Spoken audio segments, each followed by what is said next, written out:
Bonsoir, donc je suis Ludovic Meuret, je suis infirmier anesthésiste au CHU de Rennes. Donc bienvenue au lundi du RAR, c'est le webinaire mensuel du groupe RAR, Recherche en anesthésie réanimation rennaise. Nous accueillons aujourd'hui la professeure Hélène Belleuil, qui est médecin anesthésiste réanimatrice au CHU de Rennes. Elle va nous parler de la RPP SFAR SF2H 2022, qui parlait de la réduction de l'impact environnemental de l'anesthésie générale.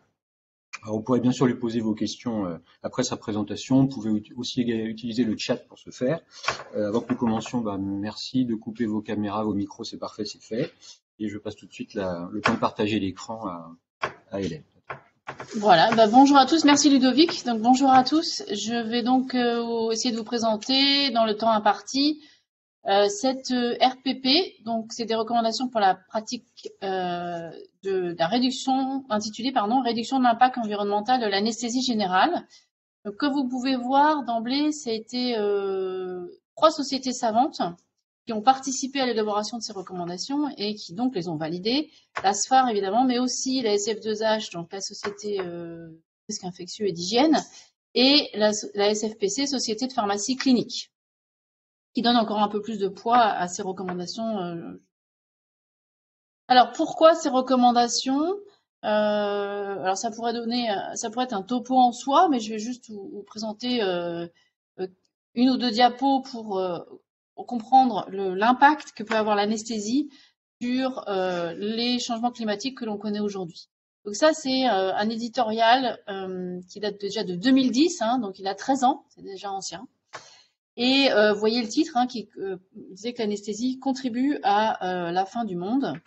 Et je vous ai souligné en vert le fait que, en fait, les gaz d'anesthésie qu'on utilise participent à la destruction de la couche d'ozone, mais aussi participent au réchauffement climatique par la création de gaz à effet de serre dans l'atmosphère. Donc tout ça, on le sait depuis un moment. Et ce qui est intéressant, c'est de regarder quel est l'impact du bloc opératoire sur le réchauffement climatique et sur la pollution.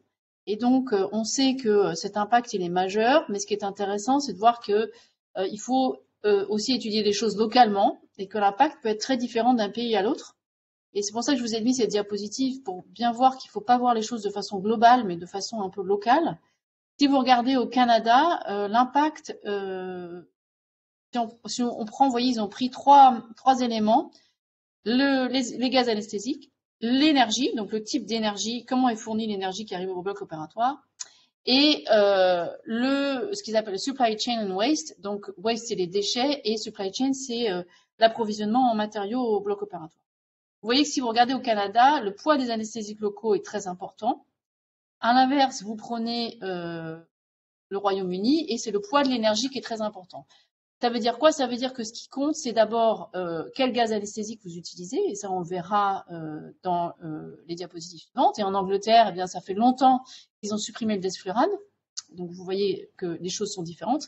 Mais à l'inverse, ce qui est important aussi de prendre dans ce calcul-là, c'est comment est fournie l'énergie que vous utilisez dans le pays où vous vivez. Est-ce que dans votre pays, l'électricité est fournie avec du charbon, ou est-ce que dans votre pays, l'électricité est faite avec des énergies renouvelables ou avec des choses qui sont moins polluantes? Alors, ce qu'il faut savoir, c'est que sur l'hôpital, sur le bloc opératoire particulièrement, les premières sources de gaz à effet de serre, c'est les gaz anesthésiques et l'énergie. Comment est produite l'énergie? Là-dessus, on peut pas trop jouer parce que c'est pas nous qui décidons de comment est produite l'électricité qu'on utilise. Par contre, sur les gaz anesthésiques, je vais vous remontrer là-dessus on peut jouer. Quand on utilise du desflurane, donc c'est pas un scoop, je vais vous montrer ça derrière, mais on a 10 fois plus d'émissions qu'avec d'autres gaz. Que le bloc opératoire, c'est 6 fois la consommation d'énergie de tout le reste de l'hôpital. Donc le bloc opératoire, c'est un gros consommateur d'énergie. Et donc l'empreinte moyenne carbone de la chirurgie, c'est entre 9 à 7 millions de tonnes de CO2 par an, qui est quand même majeur, et ce qui là inclut toute la chirurgie, donc pas que l'anesthésie. Alors pourquoi c'est important? Cette dernière diapo va vous montrer les recommandations. Parce que les gaz d'anesthésie, quand on s'intéresse à des journaux auxquels on ne lit pas habituellement, là c'est de la géophysique, et ils se sont amusés c'est pas drôle du tout d'ailleurs, ils se sont pas amusés à regarder les concentrations en gaz d'anesthésie un peu partout sur la planète et dans des endroits un peu particuliers comme en Antarctique ou à bord d'un brise-glace. Eh bien, on retrouve des quantités assez impressionnantes et assez importantes de gaz anesthésiques. Ce qui veut dire que les gaz anesthésiques, même si on a des prises CEGA, à un moment quand même, ils sont relâchés dans l'atmosphère. Et si ils sont relâchés dans l'atmosphère, après on les retrouve partout et ils participent au réchauffement climatique. Alors la méthodologie de ces recommandations après ce préambule, donc il y avait 8 experts qui étaient répartis sur ces 3 sociétés savantes, donc l'ASFAR, la SF2H et la SFPC. Une méthodologie GRADE, qui est la méthodologie utilisée pour toutes les recommandations. Les critères de jugement qui étaient choisis, donc le critère principal c'était l'impact environnemental et secondaire c'était des caractéristiques d'usage, de confort pour le patient et pour le soignant. Alors pourquoi c'est pas une RFE et c'est une ERPP? Simplement parce qu'il y a peu de littérature sur le sujet et qu'on ne pouvait pas avoir un niveau de recommandation qui autorise que ce soit une RFE, donc c'est une RPP. Alors les champs qui ont été choisis, il y en a 3, c'est les vapeurs et les gaz d'anesthésie, 2 les médicaments intraveineux et 3 les dispositifs médicaux et l'environnement de travail. Alors je vais commencer avec le premier, donc je pense que je ne vais rien vous apprendre en vous disant que il faut favoriser le sévoflurane, plutôt le sévoflurane que le desflurane ou l'isoflurane lorsque vous faites une anesthésie inhalée pour diminuer l'impact environnemental de votre anesthésie. Pourquoi? Et donc ça a été montré, ça fait déjà 10 ans qu'on le sait, parce que le sévoflurane participe beaucoup plus à l'émission de CO2. Je montre donc cette étude qui date de 2012. Donc il s'exprime ça en, vous voyez, GWP20, c'est 20 Year Global Warming Potential. Donc c'est le potentiel sur 20 ans de participer au réchauffement climatique. Vous avez comme référence le CO2, donc il y a un GWP20 à 1, parce que c'est l'unité de mesure, c'est la référence, on va dire, et tous les autres sont donc mesurés en comparaison au CO2. Et vous voyez que le sévoflurane, c'est 349 fois plus, l'isoflurane, c'est 1401 fois plus, et le desflurane, c'est 3714. Donc, le pouvoir de réchauffement climatique du desflurane est nettement plus élevé que l'isoflurane ou le sévoflurane. Là-dessus, il y a le protoxyde d'azote. Et vous allez me dire, le protoxyde d'azote, finalement, c'est pas énorme, c'est 289. Et on va voir plus tard dans les diapos qu'il est aussi recommandé d'éviter le protoxyde d'azote. Mais c'est là qu'intervient la durée de vie.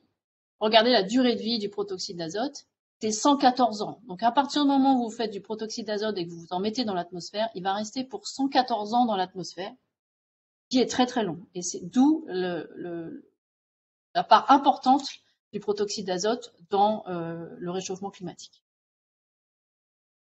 Donc, si on compare les 3 gaz dont je vous ai parlé, alors l'isoflurane on n'utilise plus, mais l'isoflurane, le sévoflurane et le desflurane, vous voyez qu'ici, c'est quand vous faites une anesthésie qui sont comparables. Eh bien, alors les prix sont en pounds, mais j'ai regardé tout à l'heure la conversion en euros, elle est quasiment équivalente, c'est quasiment 1 pound pour 1 euro, donc c'est quasiment des euros. Donc, quand vous faites au desflurane, c'est beaucoup plus cher. C'est pas tant ça qui nous importe, c'est si vous voyez l'équivalent. Si vous conduisez une voiture thermique pendant 1 heure, c'est l'équivalent d'avoir fait 531 km si vous faites 1 heure d'anesthésie au desflurane versus 11 km avec du sévoflurane ou 20 km avec les isoflurane. Donc là, c'est quelque chose qui nous parle un peu plus. On voit clairement que il faut éviter le desflurane. Autre élément sur les desfluranes, maintenant il y a une législation qui est une législation européenne qui est récente, donc il y a eu un amendement, il y a un texte qui a été proposé que je vous mets à gauche et ensuite il y a l'amendement, donc je vais vous lire juste l'amendement, que c'est lui qui va s'appliquer. L'amendement dit qu'à partir du 1er janvier 2026, l'utilisation du desflurane comme anesthésique sera interdit en fait. Il ne sera autorisé que dans des utilisations strictement très précises qu'il faudra justifier en fait pour des raisons médicales. Et vous voyez, l'établissement de soins devra conserver la preuve de cette justification médicale et la fournir sur demande. Donc en gros, le desflurane, à partir du 1er janvier 2026, sera interdit dans toute l'Union européenne. Donc, et pour ce qui est du bénéfice rendu, puisque ça peut être ce qui peut être demandé, j'ai pas le temps de vous faire le topo là, mais aujourd'hui, entre le desflurane et le sévoflurane, il n'y a pas de bénéfice cliniquement pertinent en termes de bénéfice rendu pour le patient, et donc on peut tout à fait utiliser que du sévoflurane pour les anesthésies. Le bénéfice qui a pu être montré dans certaines études, c'était quelques minutes de gain au réveil. Quelques minutes de gain au réveil pour certains types d'anesthésie ne justifie pas la pollution que je vous ai montrée avec le desflurane. Et donc, on peut tout à fait utiliser le sévoflurane. Et il y a aujourd'hui pas mal de centres en France qui ont déjà supprimé le desflurane. Donc maintenant, le protoxyde d'azote. Donc là, il est également proposé de ne pas utiliser le protoxyde d'azote lors d'une anesthésie inhalée, très clairement. Et quand on veut utiliser du protoxyde d'azote, en tout cas, il va falloir privilégier une administration par bouteille, donc type Méopa, ou d'avoir une bouteille sur votre respirateur d'anesthésie, mais en tout cas de ne pas mettre en place le système d'administration par cadre et donc par circuit de distribution. Pourquoi? Parce que le circuit de distribution en soi du protoxyde d'azote libère du protoxyde d'azote dans l'atmosphère, parce que c'est un gaz qui est extrêmement diffusible, et donc je vais vous montrer ça après. Même si vous avez simplement un circuit de protoxyde d'azote, mais que vous n'ouvrez jamais votre robinet de protoxyde d'azote, vous en diffusez quand même dans l'atmosphère, parce que c'est un gaz qui est extrêmement diffusible. Donc, le protoxyde d'azote, il participe à la déplétion de la couche d'ozone. Son potentiel, donc on est toujours sur le Global Warming Potential, là pour 100 ans, tout à l'heure je vous avais présenté pour 20 ans, mais là c'est pour 100 ans. C'est 298 fois celui du CO2, d'accord? Donc, si vous faites une anesthésie mixte oxygène proto 50-50 au débit de gaz frais bas à 1 litre ou moins, eh bien, c'est l'équivalent, pendant 1 heure, c'est l'équivalent de 120 km en voiture. Et l'autre chose, c'est ce que je vous ai dit, c'est qu'il y a des fuites sur le système, et sur tous les systèmes, qui sont dues au gaz lui-même, qui ne sont pas dues aux systèmes qui sont vieux. Et il y a une étude que je vous montre en dessous, qui montre que les fuites de protoxyde d'azote sont tout aussi grandes, voire plus, que les volumes qui sont finalement administrés en clinique. Et que donc, il y a des hôpitaux aujourd'hui, notamment en France, la Timone à Marseille, qui a notamment arrêté le protoxyde d'azote, mais a même été jusqu'à retirer tous les tuyaux de protoxyde d'azote de l'hôpital. Un gros travail. Ils ont retiré tous les cadres et tous les tuyaux. Il n'y a plus du tout de protoxyde d'azote, en tout cas, pas en circuit de distribution. Il en reste sous forme de bouteille ou sous forme de Méopa si besoin, mais pas sous forme de circuit de distribution. Et donc, si vous construisez un nouvel hôpital, il y a un intérêt à ne pas poser les cadres et ne pas poser les circuits. Est-ce qu'il y a un bénéfice clinique? Parce que c'est ce qui est opposé. Aujourd'hui, avec le sévoflurane, le bénéfice est minime, il n'est pas cliniquement pertinent. On peut aussi invoquer les effets anti-NMDA du protoxyde d'azote en disant peut-être qu'il faudrait le garder. Pour le moment, c'est des études qui sont, enfin pas pour le moment, mais c'est des études qui ont toujours été que très expérimentales et que en tout cas, ça ne fait pas le faux poids par rapport à l'anti-NMDA de référence qui est la kétamine. Donc ça ne justifie pas de garder le protoxyde d'azote pour ça. Et enfin, il reste la pédiatrie. La pédiatrie, il y a de plus en plus d'études quand même pour montrer que le bénéfice est minime, de plus en plus de centres qui dans le monde n'utilisent plus le protoxyde d'azote et que, évidemment, si on en a besoin, on peut garder une bouteille de Méopa à portée ou une bouteille de protoxyde d'azote sur le respirateur, mais ne pas installer le circuit, ne pas installer les câbles. Voilà pour le protoxyde d'azote. Dernière chose sur les vapeurs et les gaz, c'est que évidemment il est recommandé de travailler en bas débit de gaz frais, le plus bas possible, puisque plus le débit de gaz frais est bas, moins vous émettez de gaz dans l'atmosphère, ça paraît assez logique. Et le corollaire de ça, ça va être de monitorer la profondeur de l'anesthésie en association à la fraction expirée de la vapeur anesthésique. Tout ça pour diminuer les consommations et donc diminuer la pollution en vapeur anesthésique. Alors pour terminer sur ça, la question qui est souvent posée, c'est du coup, peut-être qu'il faudrait arrêter l'anesthésie inhalée et faire que de l'anesthésie intraveineuse. Eh bien, c'est pas si simple que ça, parce que l'anesthésie intraveineuse a aussi sa propre pollution. Et donc, vous voyez là ici la recommandation, il est recommandé d'avoir indifféremment un entretien d'anesthésie générale, soit en vapeur inhalée, soit en anesthésie intraveineuse. Pourquoi? Parce que le propofol a sa propre pollution, qui est notamment de l'écotoxicité des sols et des eaux. Donc ici, c'est les recommandations, enfin c'est les données sur la pollution au propofol. Donc le propofol, qui est aussi connu sous le petit nom que vous voyez en dessous, que je ne peux pas vous lire, c'est beaucoup trop compliqué. Mais c'est un médicament qui est très toxique pour les sols et pour les eaux, et notamment pour les milieux aquatiques. C'est très toxique pour la faune aquatique et pour les poissons, notamment. Il y a des études qui ont montré que ça favorisait la féminisation des saumons et qu'on se retrouvait avec des rivières dans lesquelles il n'y avait plus que des saumons femelles, qui pouvaient être un problème. Donc au final, c'est compliqué de dire si une anesthésie inhalée est plus ou moins polluante qu'une anesthésie intraveineuse, parce qu'après, je vous parle que du propofol, mais il y a aussi les seringues qu'on utilise, qui ont leur propre pollution, elles sont en plastique, etc., etc. Et donc aujourd'hui, on n'est pas capable de dire s'il y a un type d'anesthésie qui a moins d'impact que l'autre. Alors le deuxième champ, c'est les médicaments IV. Alors c'est un champ qui va se rapprocher, là je vous parle d'une étude auquel certains ont peut-être participé, qui s'appelle Game of Block, qui était une étude pour laquelle beaucoup de centres en France ont participé, qui avait eu lieu avant en réanimation, et qui s'intéresse au gaspillage de médicaments. Et effectivement, il y a probablement des choses à faire sur le gaspillage de médicaments, donc on aura bientôt les résultats de cette étude qui pourra nous éclairer un peu plus. En attendant les résultats de cette étude, on peut quand même avancer sur certains points qui sont recommandés dans cette RPP. C'est préparer les seringues juste avant leur utilisation. Arrêter de préparer les seringues des heures à l'avance parce qu'après, si on ne les utilise pas, ben, on va les jeter. Préparer uniquement les médicaments nécessaires à une anesthésie pour un patient donné.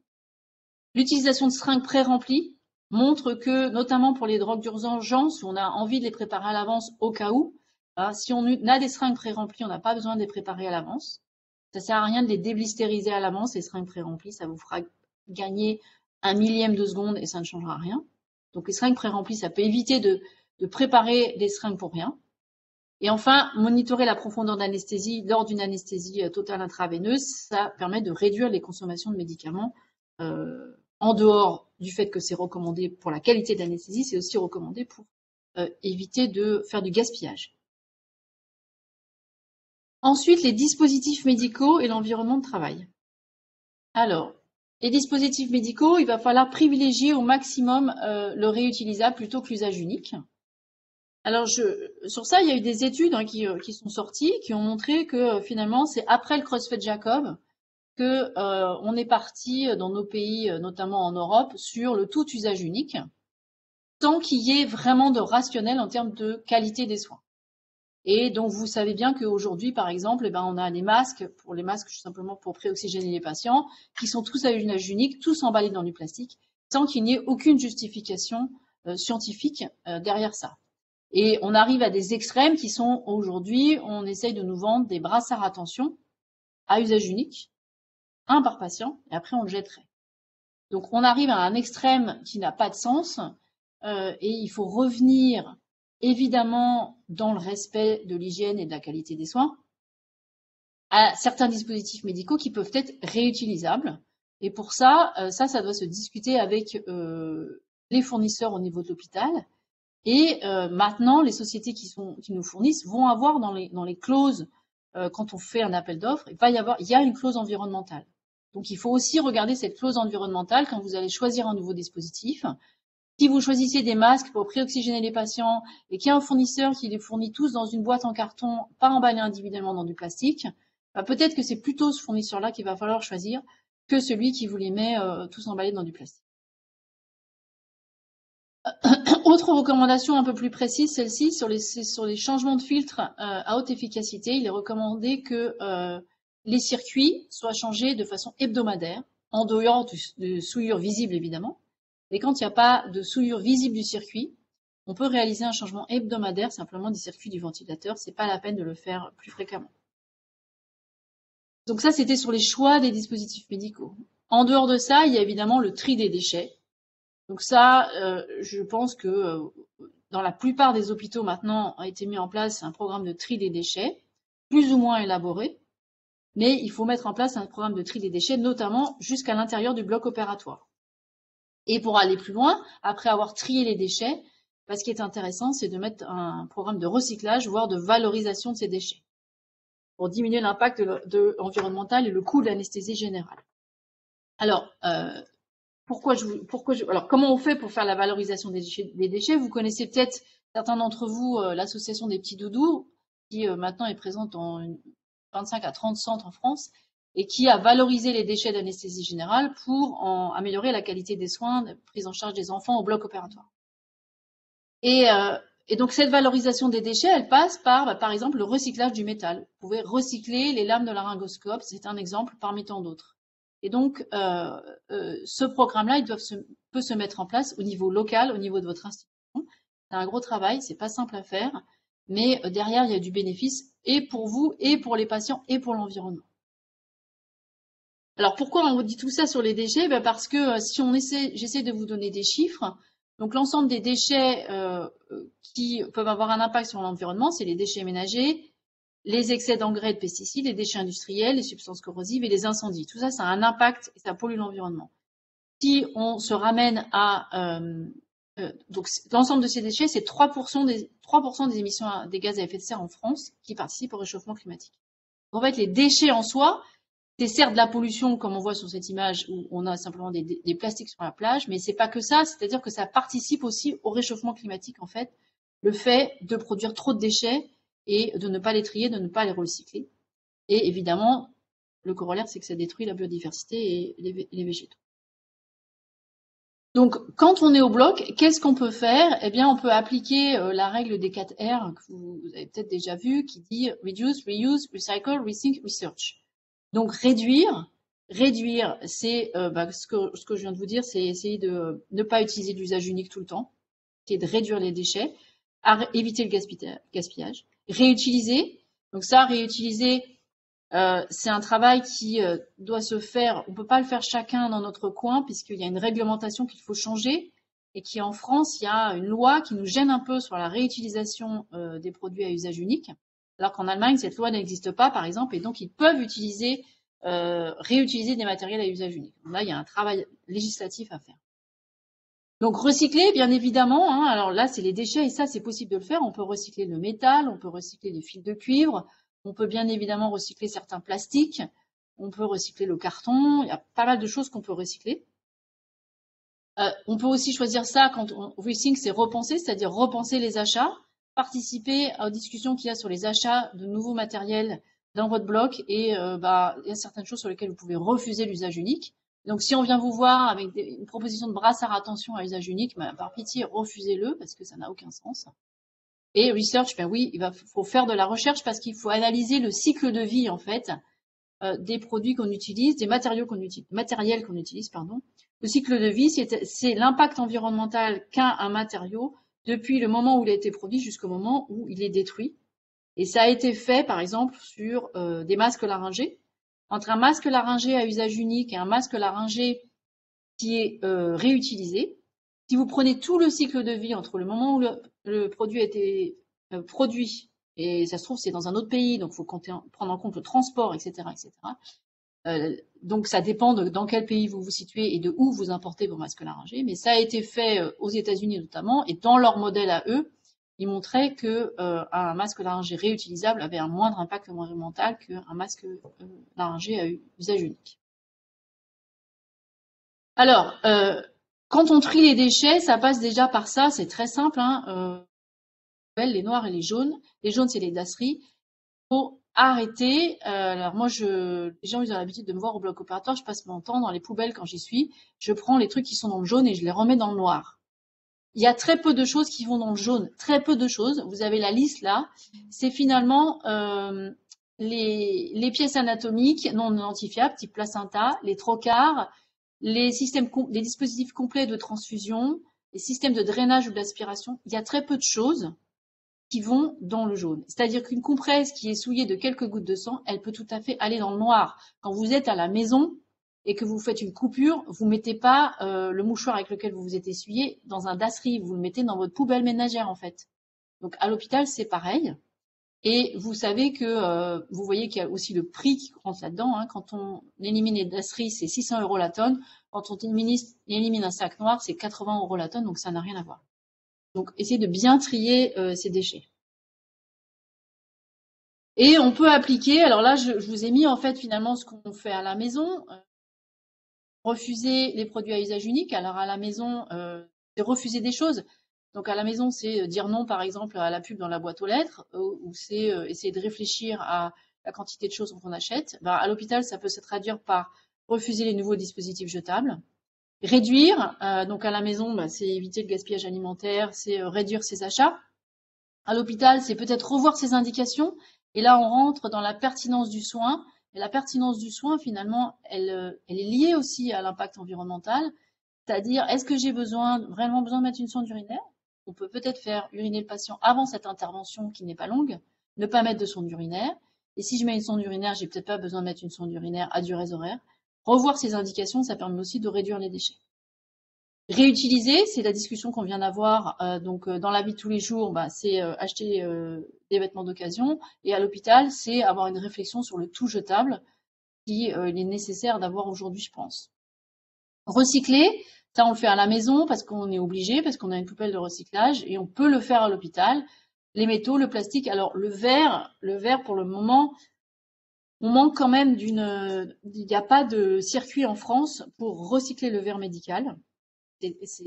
Voilà, en tout cas pas dans la région Bretagne. Ça existe peut-être dans certaines régions, mais ça n'existe pas sur la région Bretagne. Donc on n'est pas encore partout capable de recycler le verre médical. Mais il faut s'attaquer à ce problème-là. Et enfin, un dernier point, composter. Alors, vous allez me dire, tout le monde ne le fait pas à la maison, mais je vous rappelle qu'en fait, en France, ça va être obligatoire au 1er janvier 2024. Tout le monde va être obligé de composter, donc il va bien falloir s'y mettre. Et donc, on pourrait aussi le faire à l'hôpital, ne serait-ce qu'au déjeuner, ou ne serait-ce que, par exemple, vous savez qu'il y a des plateaux, j'ai vu ça, là, des plateaux en plastique qu'on utilise pour mettre nos seringues. Maintenant, on en vend qui sont faits avec du maïs ou végétaux, et qu'on pourra donc aussi mettre dans le compost si on avait un compost à l'hôpital. Donc voilà, tout ça, c'est des pistes sur lesquelles on peut avancer. Et donc, je vous remets tout ce qu'on peut faire au bloc. Alors, désolé, c'est en anglais, mais c'est toute une idée de tout ce qu'on peut faire. Ça commence par la gauche, diminuer tout ce qu'on n'utilise pas. Et ça, c'est très vrai dans les kits. Si vous avez des kits tout prêts pour faire de la LR, des kits tout prêts pour mettre un cathé central, il y a toujours des trucs dedans dont on ne se sert pas et qu'on jette à chaque fois. Donc, on pourrait aussi repenser les kits, se remettre toute l'équipe devant ensemble autour d'une table et décider ensemble qu'est-ce qu'on a besoin réellement et refaire les kits. Diminuer la consommation de papier, diminuer la consommation d'énergie. La consommation d'énergie, ça passe par des choses simples comme éteindre la lumière et la ventilation dans un bloc opératoire qui ne fait pas d'urgence la nuit, par exemple. Diminuer et recycler les déchets, donc c'est ce dont je vous ai parlé avant. Maintenant, c'est obligatoire par la loi sur les achats qui sont faits par un hôpital, va y avoir dans les appels d'offres une clause environnementale. Donc il faut aussi regarder cette clause. Est-ce que le fournisseur là qui vous propose des nouveaux masques ou des nouvelles aiguilles, je ne sais quoi, qu'est-ce qu'il y a comme clause environnementale? Est-ce qu'il a fait un effort sur son impact environnemental? Réduire la consommation d'eau. Et puis, réduire les anesthésies inhalées, je vous l'ai dit, voire les recycler. Alors là, j'ai mis ça en point d'interrogation parce que et pour le moment un vœu pieux, le recyclage des anesthésies, pour le moment pas tout à fait au point et pas tout à fait à la portée de tout le monde. Pour finir, je crois que j'ai une ou deux diapos pour finir.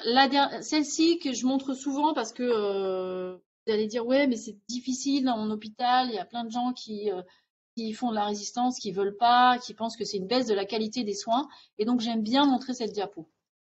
Parce que on va prendre comme critère de qualité des soins dans un pays, on va prendre l'espérance de vie, qui est quand même un bon critère d'une haute qualité de la médecine, on va dire.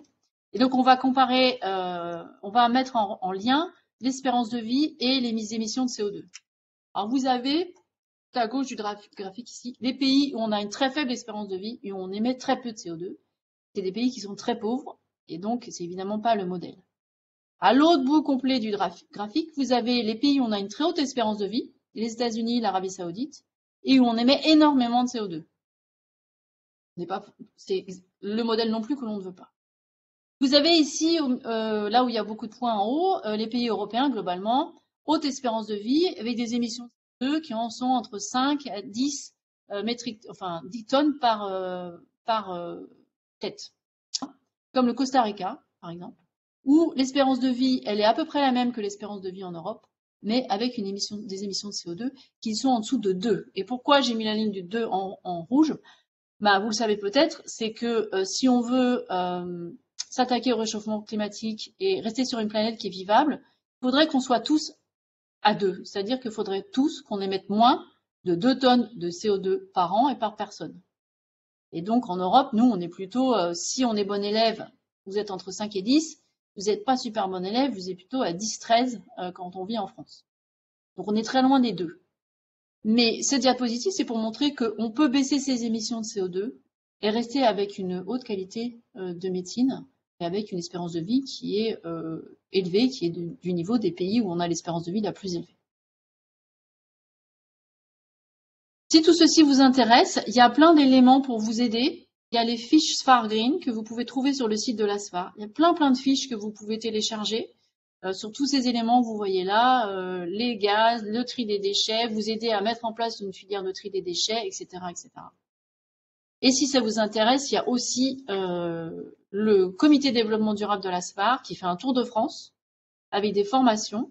Et il y en a une à Rennes, 17 novembre 2023. Vous pouvez vous inscrire, c'est gratuit pour les adhérents.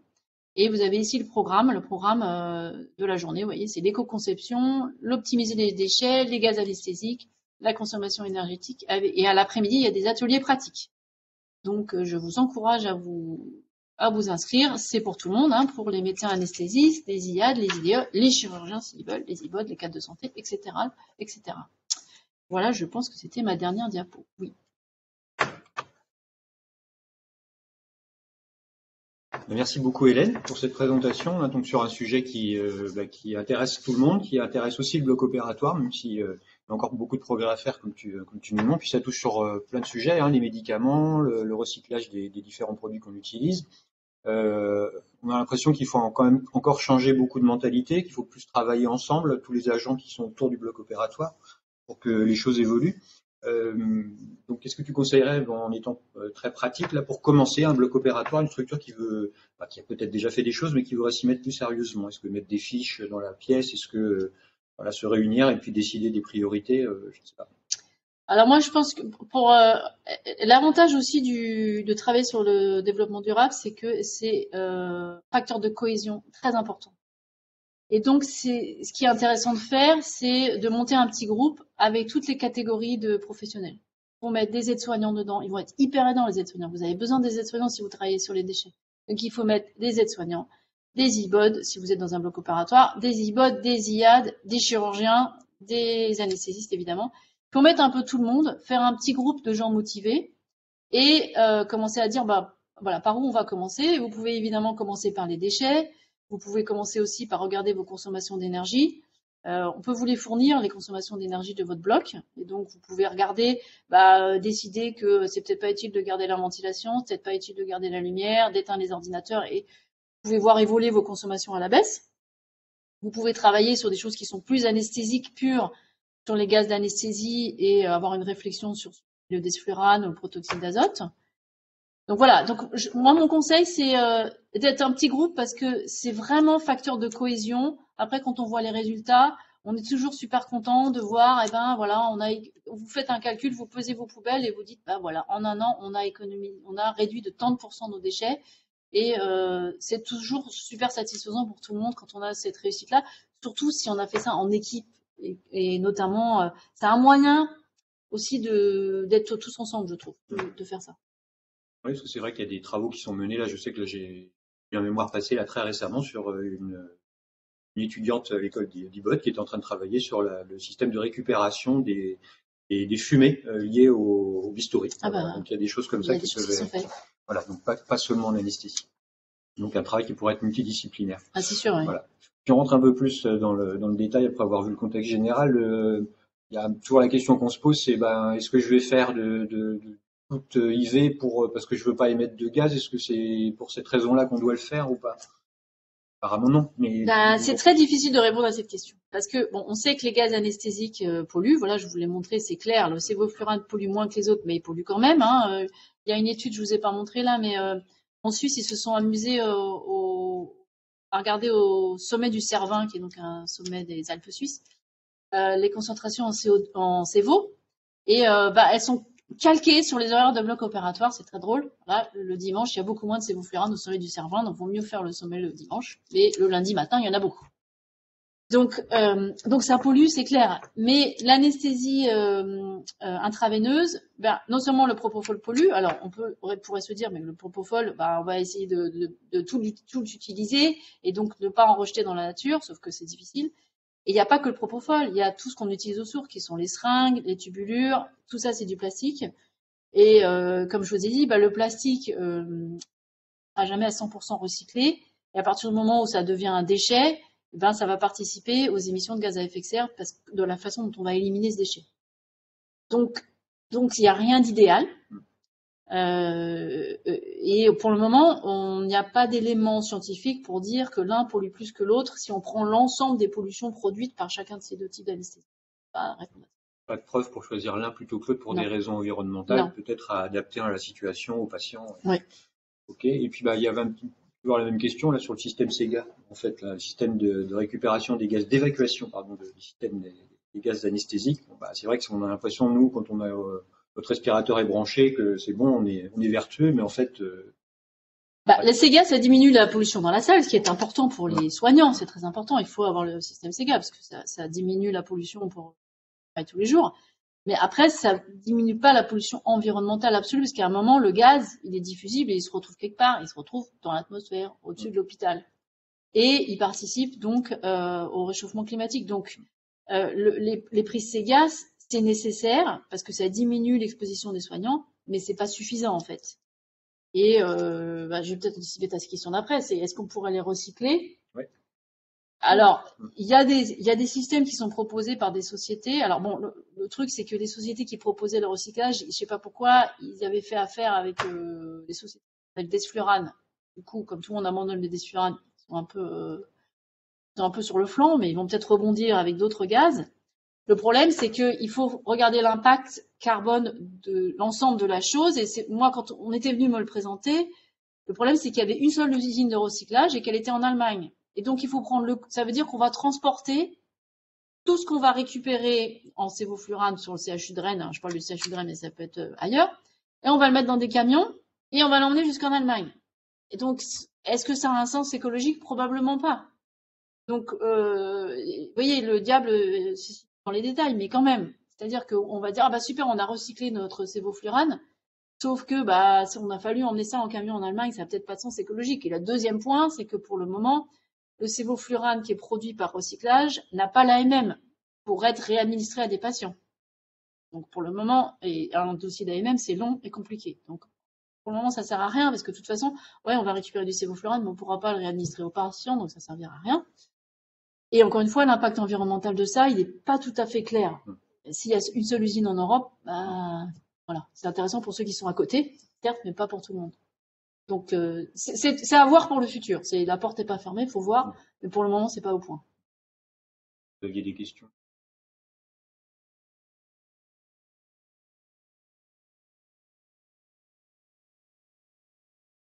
Là, je trouve que dans les services sont pas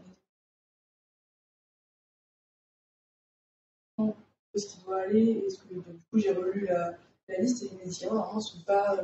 On veut réduire au maximum ce qui est dans les gastriques, c'est pas censé être dedans, mais du coup si on est dans les déchets ménagers, est-ce qu'il n'y a pas un risque Alors, je répète juste la question pour que tout le monde entende. La question était sur l'élimination du propofol, donc des ampoules, des seringues qui en ont contenu, c'est ça? Où est-ce qu'on le met? Est-ce qu'on le met dans le dasserie? Est-ce qu'on le met dans la poubelle noire après utilisation?